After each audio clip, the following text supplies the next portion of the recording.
Hello, and welcome to a demo of our website, Chat Overflow. Now, as you can see, we are on the main homepage right now, and it is a feed of various posts and images that other users have put up, but it is not personalized in any way. So to begin, we can go over here to Login, and since we don't have an account, we can click Sign Up.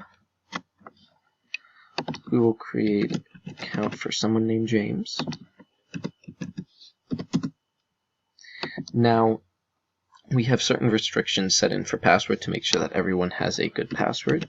So if you see, I will type in a very generic password. I typed in the password. Now, our system recognizes that is a very weak password and said your password is too common and recommends that you create a better one. So we will add some special characters into there. And now we will sign up. And we have created an account. Now we can log in with this account.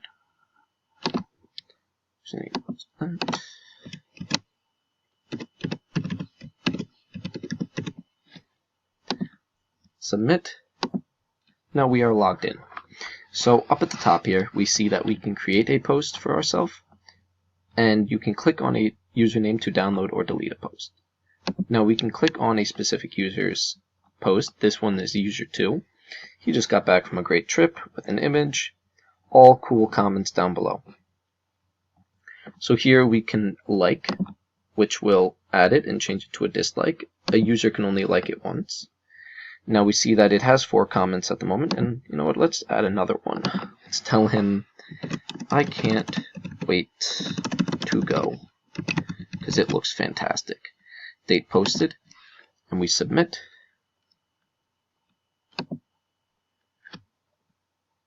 And now we see that James, my user, has added in I can't wait to go, and the comments has gone up. So we can also download, and we can save that as a PDF. Now, great user interface. So we can go back. Now let's say I would like to create my own post. So we are going to say that I love programming. And we can also select an image to add.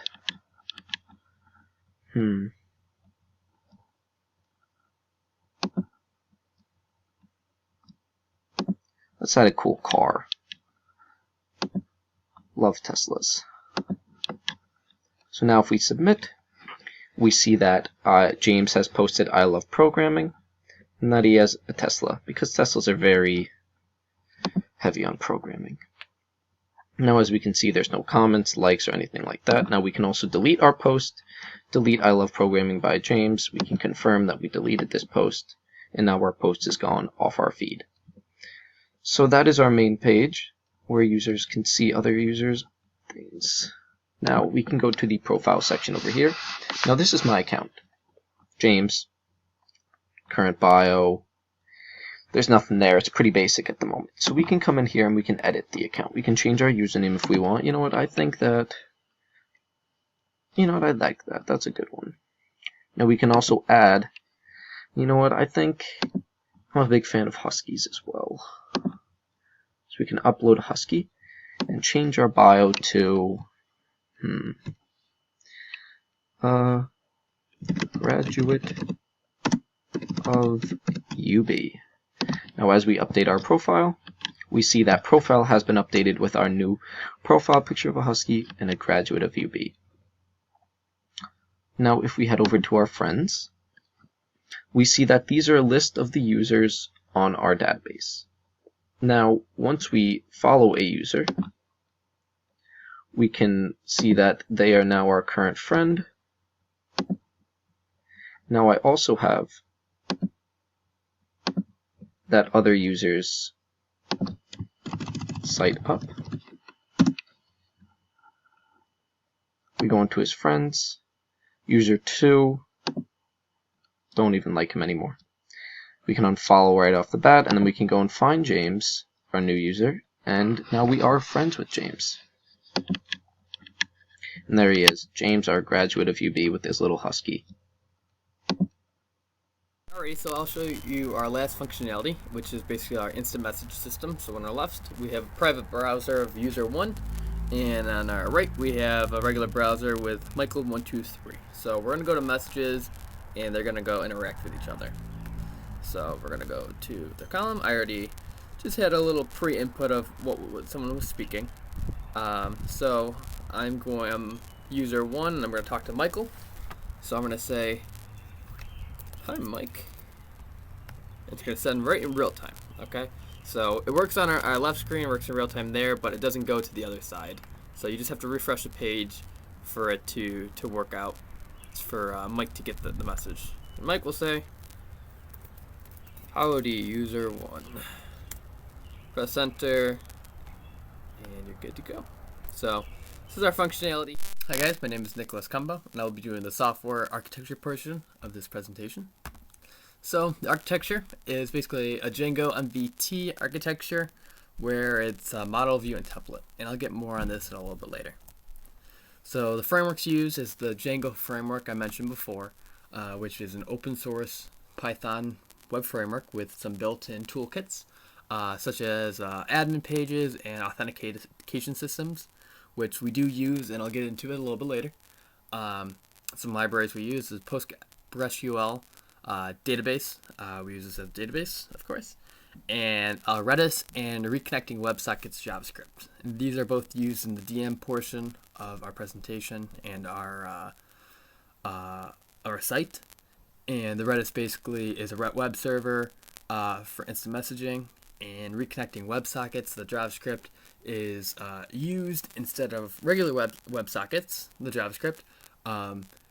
But reconnecting automatically reconnects the WebSocket if it was dropped or kicked out in any reason. So it's always ongoing. And of course, that's why we used it. So data flow on this project is, for the framework really, is you get a request from the browser, from the HTTP, which has a URL. And if that URL matches with one of the URLs in our url.py file, then it will then trigger the views.python file to work. And the views.python file contains functions and classes that then use template and models to render the page. And template is basically the static HTML, CSS, and JavaScript, and models are basically the database and where all the data is. So you have all these kind of information, and then you render it together in the views file, and then output it to the browser. So for this project, we have 3 applications. We have the feed, chat, and users, and basically all 3 of these are different directories that all contain users, views, templates. They all have these separate stuff, but in Django, they're all connected together, and they're all stored in one model, or in one database model. So for the next couple slides, you will see data flow and data storage. And in data flow, it's basically just the URLs and the views, and the data storage is just the models. So we'll first mention how the data storage, we use PostgreSQL, and we integrate PostgreSQL with an online database. Really, it's called Elephant SQL, and it was all free and easy to use, so we used it. So we'll first start off with data storage for authentication, and this was very helpful in Django because Django comes with some pre-built-in toolkits, and one called Django Contrib Authenticate Models, and basically it authenticates. Basically is an authentication system that handles your models, your database. So you can create user accounts with this kind of stuff. You can pass in login and log out information and all that kind of stuff. So all we really needed to do to authenticate a user and to register a user was to create a form. So we made a user creation form to register the user. It contained an email, a username, and just a password and a retry of password to make sure everything was valid. So how the data flows, we'll start with the register. You'll have the register URL. You pass in it for the function. You go to views.python file right here. And you'll see that it'll take in that post request. Say if it was just a GET request, you're just getting the page, it'll have a blank form, as you can see on this blank parenthesis. But if not, you'll get the post request with the post information. You check if that form is valid. You'll save the form, save that information inside the database, and then it'll just say, hey, you got an account, and then it'll redirect you to that feed page. Okay? And I mentioned above, this is just the same thing we had at the other slide. So that basically registers the user. When you're logging in and logging out, these are other pre-built-in Django libraries that help you out. So you'll get the authentication, auth views, which you'll just log in view and log out view, which you're just going to pass in HTML page, which contains a form. And in this form, it'll be, a username and password. And if you have, this is for login, if you have the correct username and password that's stored within Django's models, it'll allow you to go right in. So this is all we have for that authentication process, because everything is pre-built into Django. It's an awesome feature, and that's a big reason why we use this framework. So we'll then get into the big part of this kind of stuff. So data storage for posts, likes, comments, and friending people. So for posts, you will get content, the timestamp on it. They posted a username, what your username is. You got to post a content and an image, and you do that kind of stuff, and likes. So that is on that kind of model. So this application is a feed application, and it contains all this good junk right here. So that's the posts and likes right here. We'll then talk about the comments. So every comment will have a specific post that you want to comment. What do you want to post it on? The user, who's the name that made the comment, and the content itself, and the timestamp. Pretty self-explanatory there. And then for friends, you will have your current user, yourself, as well as your users, which is your friends, which is a many-to-many field. It'll basically take all the users that you have as friends and just store them based on the user itself. And there's two methods right here which will be used very heavily in it, which will be your make friend and your unfriend, which will be then seen in the views.py file for this, where you'll either make a friend or unfriend someone. We'll get to that in a little bit. So the data flow for the posts are, you'll have the new URL, and you'll go to the post create view class and the views.python file, which basically the model, the data is the post, like we mentioned before, and the fields are going to be for the form. So you'll have a form that will have content and image, and once you press send, it will take you to this success URL, which is the regular feed page, and the form validates it to create the new post. This is not built, this platform really, the site isn't built on WebSockets, only the DM section is. So this will then take you to the site itself, and it will post in real time from there once you're taken. All right, so for the likes are a little bit different, because the likes URL only happens when you like the button itself. So when you like the button, it'll then you will be to this function right here. So if you like the button, you click the button itself and get an ID. If you have that ID already, then you basically like the content before. So you can either remove it by clicking it, or if you're clicking the first time, you can add a like. That will then be passed in and will be sent through Ajax, which will then update the screen in real time on the screen as you're looking at it right away. We used Ajax because it was easier instead of WebSockets. So that's basically how that functionality works. The comment section, you can create a comment per post. So you just click on the post, it'll be create comment, you click on that, you fill out the information for the comment, you can bash it, you can do whatever you want. It'll take all that information, validate it, save it, and then redirect you to the homepage. If you click the comment or the post itself, you'll see all the comments on there. And before in the bottom right here, you'll basically, if it wasn't a post request, you'll just get a blank form. Followers, mentioned before, it's a little bit different. you'll start with the friends. So if you start with no friends at all, we need this accept caption right here. So it'll show all the users in there except yourself. And you have no friends, so I won't show anything. But if you did have a couple friends, which is nice, you'll want some friends. Uh, It'll show all the users that aren't your friends, excluding yourself, and all of your friends. So that's cool. So when we're trying to add friends and unfriend some people, we mentioned before in here the make friend and then the unfriend. So this will either add a friend or remove a friend, and we use this in here. So if the operation is either add or remove, we either do the make friend or the unfriend.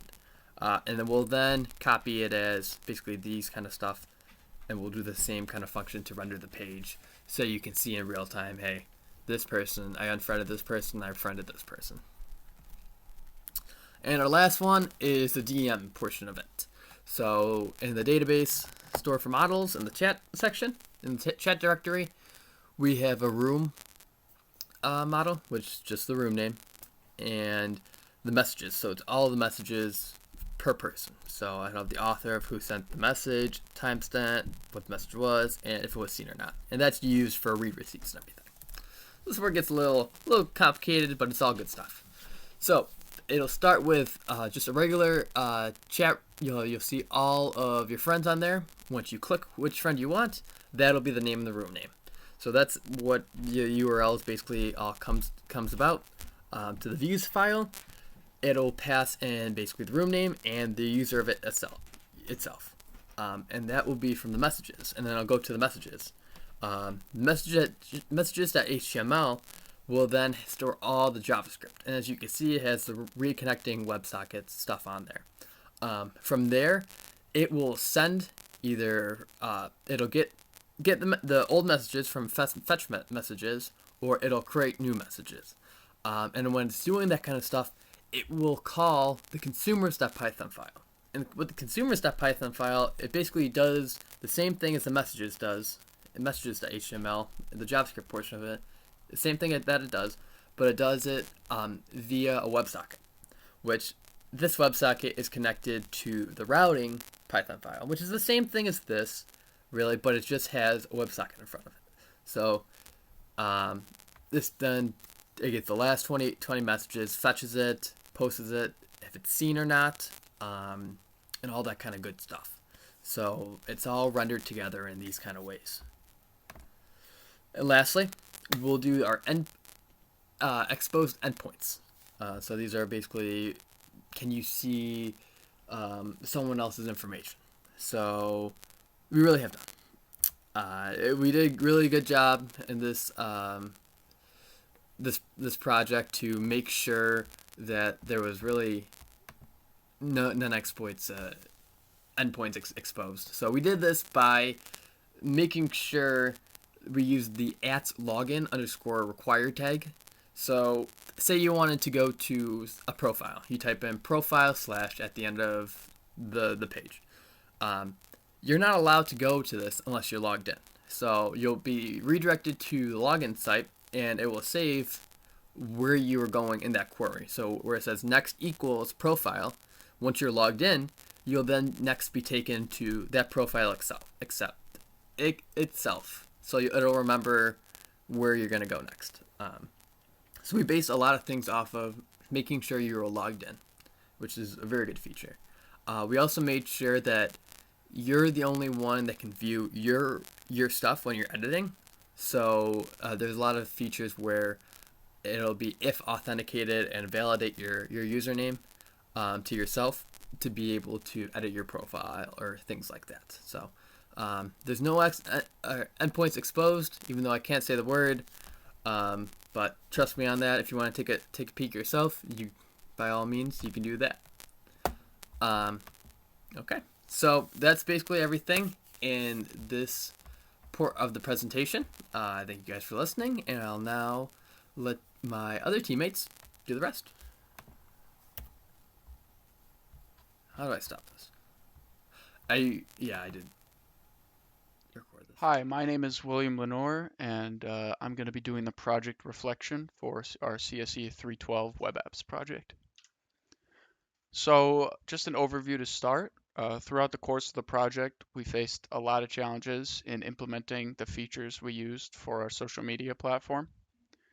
One of the main things we had to do was learn Django from scratch, which was a real challenge as we had to learn all of the ins and outs and the basic skeleton of the framework, as well as some of the more complex things within it in order to do what we wanted to do for this project. We also had to learn how to integrate a database within Django in order to save our user data, which was a completely separate challenge. And additionally, we needed to work on our CSS skills to make the site look very professional and aesthetically pleasing. Some difficulties we had with implementing this was that firstly, the Django framework is very flexible, but it's hard to understand the first time you use it. The main challenge we faced was learning how to integrate HTML, JavaScript, and CSS into the Django skeleton that was created when we made our project.